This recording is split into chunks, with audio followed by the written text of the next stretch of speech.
నమస్తే అండి. రాధామురళి ఛానల్కి స్వాగతం అండి. ఓం శ్రీ మహాగణాధిపతయ నమః.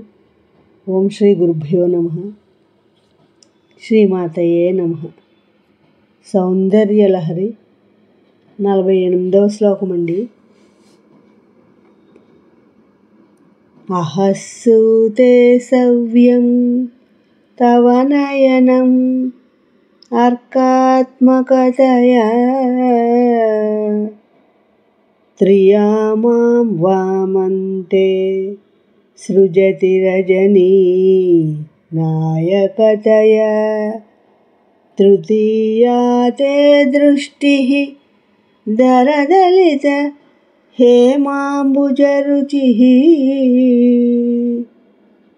సమాధత్తే సంధ్యాం దివసనిశయోః అంతరచరీ.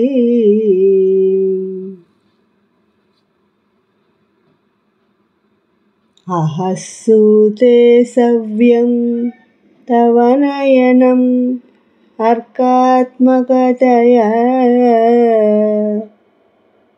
త్రియామాం వామంతే సృజతి రజనీ నాయకతయా తృతీయా తే దృష్టిః దరదలిత హేమాంబుజరుచిః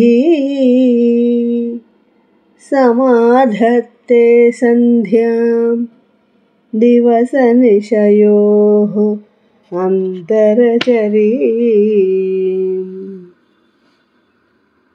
ఈ శ్లోకం యొక్క భావం అండి. అమ్మా, నీ దక్షిణ నేత్రం సూర్యాత్మకం కావడం వల్ల పగలు, నామనేత్రం చంద్రాత్మకం అవడం వల్ల రాత్రి ఏర్పడుచున్నవి. ఈషద్వికసిత సువర్ణ నిర్మిత కమల సదృశ శోభాయుక్తమైన నీ తృతీయ నేత్రం అహోరాత్రులకు మధ్య నుండి సంధ్య అగుచున్నది.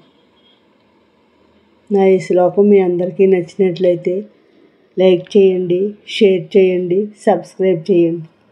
మీ రాధ.